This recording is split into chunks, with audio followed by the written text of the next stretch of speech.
शोहर से झगड़ा हुआ, सारे हमदर्द बन के गए थे, लेकिन आज 6 महीने हो गए हैं। कभी बाप कह देता बेटी दवा का पैसा नहीं है, कभी भाई कह देता बाद में सुनी जाएगी। कहती मौलाना अब क्या किया जाए, मेरे भाई मेरी बहनों मेरी बेटियों, आप मौलवी कुछ नहीं कर सकता है, जो भी करना था तुम्ही को करना था, तुम्हें मुस्तफा का अखलाक हासिल करना था, आका करीम का किरदार सीखना था। जिंदगी कैसे चलती है ये तुम्हें सीरियल नहीं बताएंगे, सीरियल घंटे 2 घंटे के होते हैं, जिंदगी 60 साल की होती है। इसे सीखने के लिए मुस्तफा की 63 साल जिंदगी पढ़ना पड़ेगी, आका का किरदार सीखना पड़ेगा। 60-70 साल की जिंदगी के लिए मुस्तफा को समझना पड़ेगा। याद रखिएगा जो मुस्तफा की जिंदगी के मुताबिक जिंदगी गुजारते हैं उनकी दुनिया भी बेहतर हो जाती है, आखिरत भी बेहतर हो जाती है। बाबा जिंदाबाद जिंदाबाद, नारे तकबीर, नारे रिसालत जिंदाबाद। कोशिश करें हुजूर की जिंदगी सीखें, लेकिन दिल के फपोले जल उठे सीने के दाग से, इस घर को आग लग गई घर के चिराग से। माफ कीजिएगा, हमारी कौम को जितना शौक नाचने और कूदने का है ना, उतना अल्लाह रसूल की बातों का शौक नहीं है। हाँ, उतना शौक नहीं है। हमारे इलाके में अक्सर 2-4 जगहें ऐसी हैं जहां पे ढोल दबंगर तमाशे सब कुछ हो रहे हैं। क्यों हो रहे हैं? क्या ये जायज है? मुझे जरा दिल पे हाथ रख के बताओ। मजार बना ये मेरे सामने दिख रहा है, मुझे मजार है। ये जो अल्लाह वालों के मजार बने, ये क्यों बने? क्या ये तमाशे करते थे? इनके गलों में ढोलक लटकी रहती थी? मजार उनके बने हैं जिन्होंने रातें भी जाग के गुजारी हैं, दिन रोजों में गुजारे हैं। इबादत करने वालों के मजार बने और उनके मजार पे पक्के पक्के शराबी बेनमाजी आते हैं। एक की दाढ़ी नहीं होती और कह रहा मुझे चढ़ गया चिश्ती रंग रंग। ये रंग है चिश्ती? एक वक्त मस्जिद में जाने की तौफीक नहीं, वो कह रहा है मुझे चढ़ गया चिश्ती रंग रंग। ये चिश्ती रंग है? ये शैतानी रंग है तुम्हारा, ये इब्लीसी रंग है। रंग चढ़ा था अबू बकर पे, रंग चढ़ा था मेरे नबी का उमर पे, रंग चढ़ा था उस्मान गनी पे, रंग चढ़ा था मौला अली पे। बाबा बाबा जिंदाबाद। इन लोगों पे रंग चढ़े, ये लोग हैं अल्लाह वाले। आज तमाशे माफ कीजिए, हाथ जोड़ के कह रहा हूं, बुरी लगे लगे, मैं आईना हूं दिखाऊंगा दाग चेहरे के, जिसे खराब लगे सामने से हट जाए। मैं चापलूसी करके डॉक्टर साहब ने बुलाया, साहब के हुक्म था, कारी साहब के बिला की मेहनत है, तो मैं इसलिए नहीं आया हूं तुम्हारी चापलूसी करके पैसा बटोर के निकल लूं। इतना कड़वा बोल के जाऊंगा कि आखिरी सांस तक याद रखोगे। हाँ, आखिरी सांस तक याद रखोगे, इतना कड़वा बोलूंगा। इसलिए कि फ्री की जन्नत मेरी झोली में नहीं। मुझे पता जन्नत सस्ती होती तो हुसैन करबला में 72 साल में कटवाता। क्या बात। जन्नत इतनी सस्ती होती तो बिलाल कभी खाल अंगारे और कोयलों से न जलवाते। जन्नत मुश्किल थी ना, तभी तो अंगारों पे जलाए गए। सुहैब रूमी जैसे लोग, हुजूर के ऐसे आशिक, खुदा की कसम तारीख पढ़ो आज भी कलेजे कांपते। क्या किया हमने दीन के लिए? क्या किया? हाँ, होता क्या, पूरा सा आ गया बाबा का चंदा दे दो। पहली बात तो सुने, हलाल कमाई इतनी इज्जत वाली होती। फरमाया गया हलाल कमाई का 1 रुपया भी अगर कब्र में गिर जाए और तख्ते लगा दिए गए हो, फरमाया गया तख्ता हटा के रुपया निकाला जाए। 1 रुपए की इतनी वैल्यू है। जबकि सगा भाई मुंह ना देख पाया हो, बेटे ने बाप को ना देखा हो, बाप ने बेटे को ना देखा हो, तख्ते हटा के मुंह दिखाने की इजाजत नहीं है। लेकिन रुपया निकालने का हुक्म है। तेरे रुपए की इतनी अहमियत है इस्लाम की नजर में, हमारी नजर में कितनी अहमियत। उर्स आ रहा बाबा का, ठीक है उर्स करो, लेकिन शरीयत के दायरे में करो। उर्सों से मुखालफत नहीं, तुम्हारे तमाशों से तकलीफ है। सुन सकते हैं कड़वी बातें? बोलूं जरा मैं, मेरे सामने नौजवान बैठे, जवान बिगड़ते तो बच्चे इनकी उंगली पकड़ के मेलों में जाते हैं। आज 28 साल का मेले में गया तो 8 साल का उंगली पकड़ के गया, कल ये 28 का होगा, 8 के को पकड़ के ये ले जाएगा। ऐसे ही उसूल चलता रहेगा और तुम जाहिल के जाहिल रह जाओगे, कभी तरक्की नहीं कर पाओगे। ये हालत हमारी रहेगी, याद रखना। उर्सा आर्या साहब बड़े धूमधाम से चादर घूम रही है, चंदा हो रहा, करो। फिर क्या होता? कव्वाला आर्या, नाम नहीं बताऊंगा, बुरा लग जाता लोगों को, मेरा नाम माइक में लिया था भाई। कव्वाला रहा, कौन है ना, फना आ रहा है, अच्छा, फिर तो सारे ही दीनदार होंगे कि ना। जवाब के लिए एक लेडीज भी बुलाई है। इतना बड़ा मजमा मेरे सामने बैठा है, दिल पे हाथ रख के बताए, हम में से कौन इतना बेगैरत है जो अपनी बहन बेटी को दूसरे के सामने स्टेज पे नचाना पसंद करता हो? है कोई इतनी बड़ी भीड़ में जो अपनी बहन बेटी के बारे में ये चाहे कि मेरी बेटी 4 लोगों के सामने कपड़े उतार के ना चले? हम तो अपने घर के अंदर इतने गैरत वाले बनते हैं कि बेटी के सर से दुपट्टा भी उतरने नहीं देते। जब हमें अपनी बेटी के बारे में इतनी गैरत आती है तो फिर वो जो आके स्टेज पे बैठी वो भी तो किसी की बेटी होगी ना। ओ भाई, वो भी तो किसी के घर की इज्जत होगी। मुझे बताया जाए, हमें अपनी बेटियों की इज्जत इतनी प्यारी है तो पराई बेटी को नचाने का हक तुझे किसने दिया है? और वो भी कौम के गैरत वाले पैसे से, जिसे किसी ने बट्टे पे कमाया, किसी ने फैक्ट्री में कमाया, किसी ने पसीना बहा के कमाया, किसी ने गेहूं कटाई में कमाया, किसी ने धान कटाई में कमाया, किसी ने रात दिन मेहनत करके कमाया, उसे तुम लोगों के अय्याशियों पे खर्च कर देते हो थोड़ी सी देर की जहनी अय्याशी के लिए। का इधर से मुकाबला होगा, इधर से मुकाबला करने वाली होगी, इधर से शेर होगा, उधर से जवाब आएगा। आग लगे इस बेगैरती को। उसी में देखा जाता है चंद कौम के बेगैरत अमीर आगे टेबल लगा के बैठ जाते हैं, नोटों की यूं बारिशें किया करते हैं, चंद बेगैरत वाह में लग जाते हैं। कह तो देखो फलां के बेटे ने कितना लुटाया है, फलां के बेटे ने कितना पैसा लुटाया है, आज पता चल गया किसकी मां ने कितना दूध पिलाया है। नहीं बेटे, आज पता नहीं चला है, ये कब्र में जाके पता चलेगा किसकी मां ने कितना दूध पिलाया था। आज जो तमाशे देख के कहते हो आज पता चल गया अमीर कौन है। तुमसे हाथ जोड़ के कहता हूं, और बेगैरती में पैसा न लुटाना। तुम्हारी बस्ती में बेवाएं भी होंगी, तुम्हारे बस्ती में गरीब भी होंगे, तुम्हारी बस्ती में यतीम भी होंगे। तुमने देखा होगा जब तुम्हारे बेटे ईद के दिन नए कपड़े पहन के ईदगाह जाते होंगे तो उसी रास्ते पर कुछ गरीब मुस्लिम बच्चे, कोई चने की दुकान लगाता होगा, कोई खिलौनों की दुकान लगा के बैठा होगा। खुदा की कसम उसका भी जी चाहता है वो भी ईद के दिन नए कपड़े पहने, वो भी जी चाहता था कि ईद की नमाज पढ़ने के लिए जाए, लेकिन साहिब गुरबत ने रास्ते में पकड़ के रोक दिया था, जरूरतों ने उसको खरीदार बना दिया है। बैठ गया कि रास्ते में सामान लेकर के हम खरीदते तो चले जाते हैं, लेकिन गुर्बत का ख्याल किसी को नहीं आता। हाँ, तेरे पास दौलत है, तुझे रब ने पैसा दिया था तो अय्याशियों के लिए तो नहीं था, कव्वाली और तमाशों में लुटाने के लिए नहीं था। काश क्या की अच्छा होता तू इस पैसे को उठाता, चांद रात वाले दिन किसी यतीम के दरवाजे पे रात के अंधेरे में अंदर डाल के आ जाता, पर्चा बना के डाल देता। ईद सिर्फ मेरी नहीं है, ईद तुम्हारी भी है, इससे तुम भी ईद मनाना। खुदा की कसम, अगर उस पैसे से किसी गरीब की ईद हो जाती तू कब्र में बाद में जाता, मदीने वाला तेरी कब्र में पहले तशरीफ। जिंदाबाद जिंदाबाद, बहुत अच्छे हजरत, जिंदाबाद जिंदाबाद।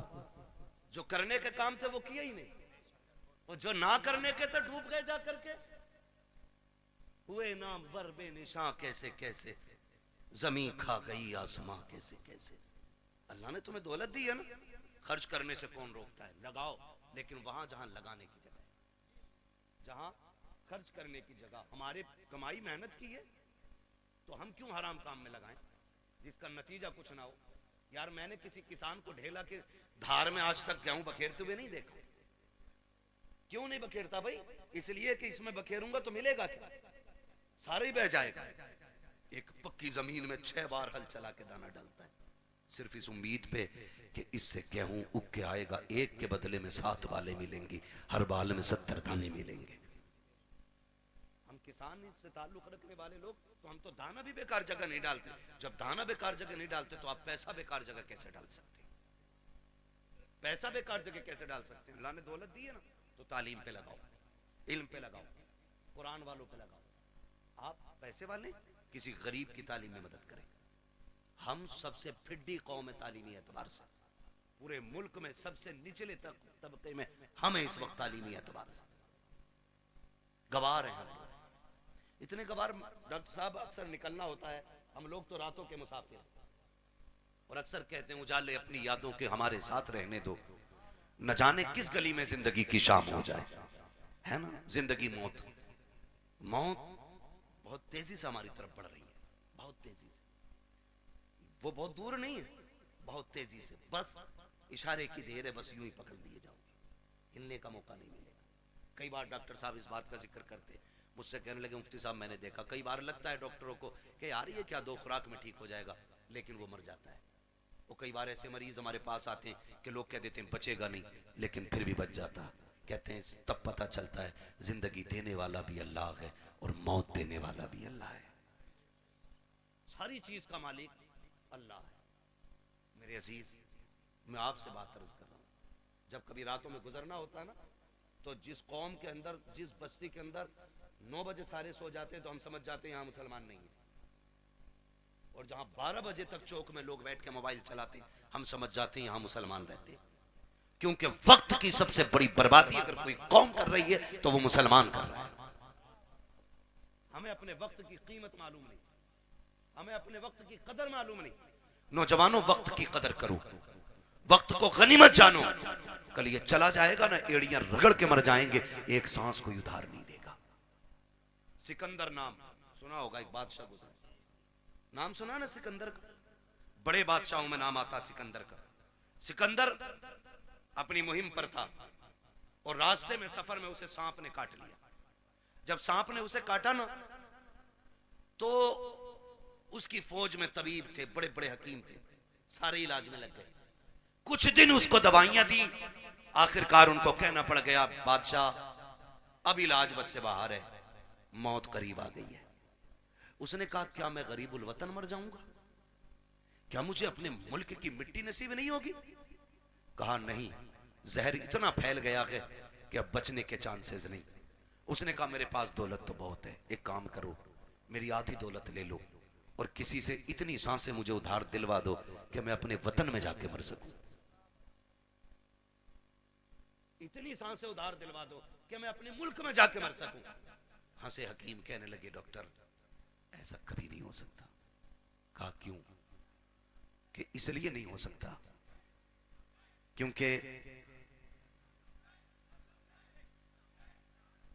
इसलिए नहीं हो सकता कि सांसें उधार नहीं मिलती हैं। उसने कहा अगर आधी दौलत से काम नहीं चल रहा है ना,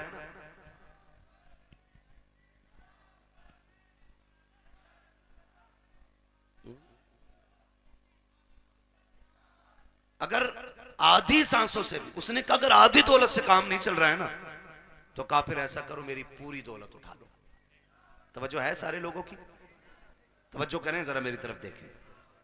उसने कहा अगर आधी दौलत से सांसें नहीं मिल रही ना, तो उसने कहा मेरी सारी दौलत ले लो, मेरी सारी दौलत ले लो, लेकिन इतनी सांसें मुझे दिलवा दो कि मैं अपने वतन में जाके मर सकूं।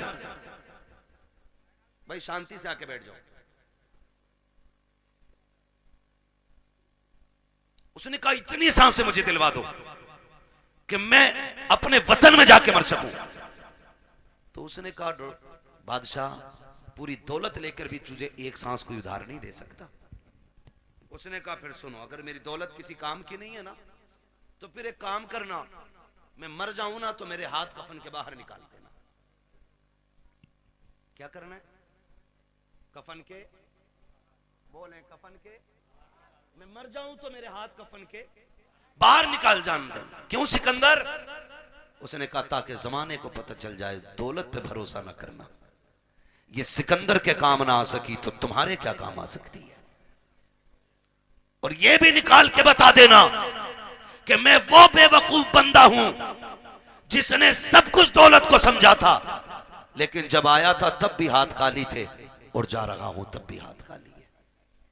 मेरे अजीज, मौत जब आएगी ना, एक लम्हे का मौका नहीं देगी, एक मिनट का मौका नहीं देगी आपको, सीधा नहीं होने देगी। तुमने देखा होगा शद्दाद ने जन्नत बनवाई, सुना है कि नहीं? शद्दाद ने जन्नत बनवाई, ख्वाब कितने बड़े थे कि पूरी जिंदगी ऐश की जिंदगी जन्नत में गुजारूंगा, लेकिन जब मरा ना तो जमीन और आसमान के बीच में लटका हुआ था। और ये भी आता है कि एक पैर जन्नत के बाहर था और एक पैर अंदर था। अल्लाह ने कहा खींच लो रूह, इसे इसकी औकात पता चल जानी चाहिए, इसे इसकी हैसियत पता चल जानी चाहिए। नमरूद कितनी बड़ी ताकत का मालिक था, इतना बड़ा ताकतवर के खुदाई का दावा कर बैठा, अल्लाह ने एक मच्छर से मरवा दिया। ताकि दुनिया को पता चल जाए सबसे बड़ा खुदा अल्लाह है, सबसे पावरफुल सिर्फ खुदा की जात है। और उसके उसूल से बगावत करोगे तो कोई बचाने वाला नहीं होगा, कोई बचाने वाला नहीं होगा। माफ कीजिएगा, मैयतें होती हैं कि नहीं होती? होती है मैयतें, दफन में जाते हैं सारे लोग, जाया करो, जाया करो, पढ़ी नहीं की है, पता चल जाए इंतकाल हुआ है किसी का, कहीं भी पहुंच सकते हो, ईमान के साथ बंदा गया तो जरूर जाया करो। अगर वो नेक होगा तो अल्लाह उसके सदक़े में तुम्हें बख्श देगा, और अगर तुम नेक होगे तो अल्लाह तुम्हारे सदक़े में उसे बख्श देगा। ये किया करो। और अब तो माफ करना, जनाजे भी ना जनाब, जनाजे भी अब तो बदले का बदला है, जनाजे भी बदले का बदला है। हमारे अब्बा के में आओगे तो तुम्हारे अब्बा के में आएंगे, तुम नहीं आओगे तो हम नहीं आएंगे। ये बात क्लियर? तुम आओगे तो हम आएंगे, और तुम नहीं आओगे तो हम नहीं आएंगे। बता सवाब किसे मिला? किसी को ही नहीं, डंगवारा कर गए। हाँ भाई, एक थप्पड़ तूने मार लिया, एक हमने मार लिया, बात है बराबर हो गई ना। तो अब जनाजे भी खुदगर्जी में हम लोग जा रहे हैं। और माफ कीजिएगा, जनाजा अमीर का होता तो भीड़ देखने मिलती है, और जनाजा गरीब का होता तो लोग कंधा भी नहीं देना चाहते। जन्नत दौलत और गुर्बत पर टिकी हुई नहीं है, ये याद रखना। अगर ये लगता है कि अमीर के जनाजे को कंधा देने में ज्यादा सवाब है तो ये सबसे बड़ा धोखा है। मैं तो कहता हूं कंधा उसे जाके जल्दी दिया करो जिसे कोई कंधा देने तैयार ना हो, उसे पहले कंधा दिया करो दौड़ के, जिसका जनाजा कोई उठाने वाला ना हो। क्योंकि तुम नहीं जानते हो, जिसके जनाजे को भीड़ लगी है ना, लगता है ये दिखावे करके गया है, हमारे जैसा उसका शोहरा टीप टाप रही होगी, लेकिन जिसे कंधा कोई नहीं दे रहा है ना, तो समझ जाओ हो सकता है इसने रातों में इबादत की हो, इसने तब रब को आवाज दी हो जब कोई ना देख रहा हो, इसलिए लोग इसे कंधा देने तैयार नहीं। तो फैसला जो है ना भीड़ का, ये अंदाजा लगाना कि कंधा उसको दौड़ के दो जिसे कोई कंधा ना दे रहा हो, मिट्टी दो। अब तो वक्त नहीं है, माफ कीजिएगा, हालात ये हो गए कि जनाजे को मिट्टी देनी तो बड़ी बात है, नमाज पढ़ के आधे निकल लेते। क्यों? मसरूफी इतने हो गए, टाइम किसके पास है मिट्टी तक जाने का? हैं? दुआ अजी मिट्टी डाल दे 3 मुट्ठी, बड़ी बात है। कह रहे आप बैल खुले हुए छोड़िए, दुकान खुली रह गई, एक दिन आएगा मेरे लाल आंखें खुली रह जाएंगी। आज दुकान खुली है, बैल खुले, कल आंखें खुली रह जाएंगी। हाँ, वासिफ अली वासिफ ने जब किसी को खाना दिया ना भूखे को, तो पूछा था किसी ने क्या कर रहे हो, तो उसने कहा था यार कुछ नहीं, अपने जनाजे की भीड़ इकट्ठी कर रहा हूं। इतने अच्छे काम कर जाओ, लोग तुम्हारे जनाजों में शरीक होने लगे, जनाजों में शरीक होने लगे। अल्लाह से लंबी दुआएं मांगा करो रो रो के, मालिक जिंदगी अच्छी कर दे ताकि मौत भी अच्छी हो जाए, ये मांगा करो अल्लाह से। आज तो डरी कोई नहीं, डरी कोई नहीं, तो जब मौतें होती है नहीं होती, बोलो यार, बोल सकते हो तो बोलो, है ना? होती है कि नहीं मौतें? लोग मरते हैं, जिन्हें यकीन ना हो अल्लाह उन्हें दिखा दे जल्दी कि लोग कैसे मरते हैं। डर गए? लोग मरते हुए देखे कि नहीं? बोलो यार, जोर से बोल दोगे तो कोई मुंह का रसगुल्ला नहीं गिर जाएगा। मरते हुए देखे ना लोग। मौत के भी अलग अलग तरीके, रूह जब निकलती है ना, इधर से निकलना शुरू होती है और ऐसे निकलती हुई आती है, घुटनों में आती है ना तो रूह फिर अटकती है, फिर नेकियां काम होती आती हैं ना तो फिर रूह निकलती है, फिर कमर में जाकर रूह अटक जाती है, फिर नेकियां सहारा देती हैं तो फिर रूह पर चलती है, फिर सीने का जो मंजर होता है ना वो बड़ा मुश्किल होता है।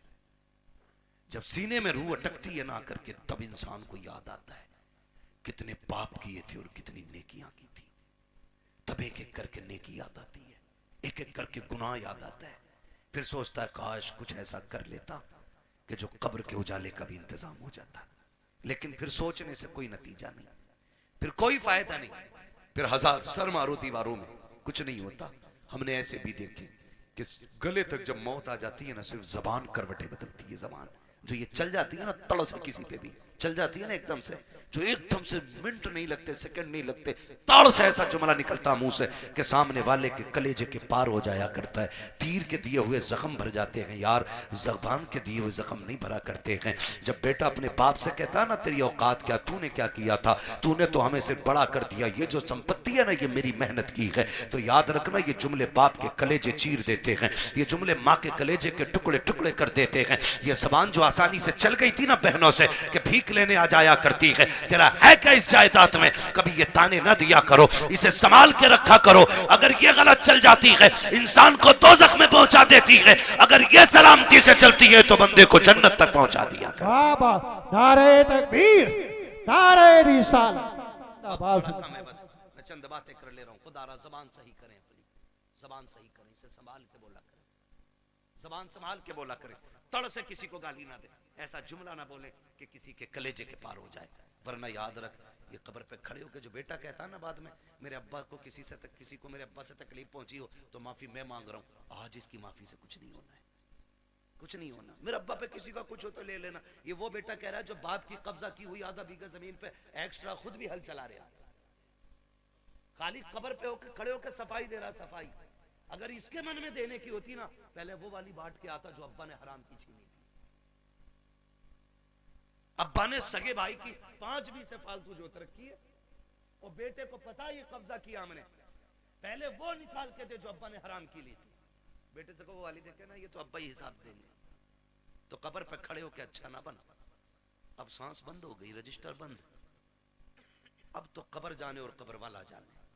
अब आया है ना अंदर, जमीन कहेगी आज तेल निकालूंगी, तूने मेरी खातिर अपने सगे भाई को कचहरियों में घसीटा, मेरी खातिर तूने फला रिश्तेदार को जलील किया, आ तुझे तेरी औकात दिखाऊं।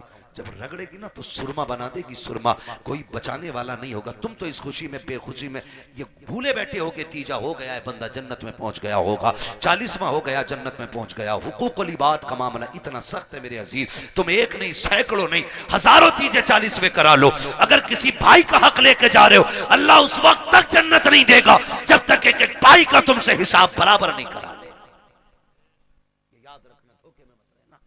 इसलिए किसी का खा के नहीं मरना, खुदा तौफीक दे तो दे के मरना है, दे के मरना है, कोई किसी का नहीं होता है। बेटे 40वें के बाद कब्र तक भूल जाते अब्बा दफन कहाँ हुए थे। ईद के दिन जाके कह रहा चाचा तुम्हें तो पता होगा अब्बा किस कोने में रखे गए थे।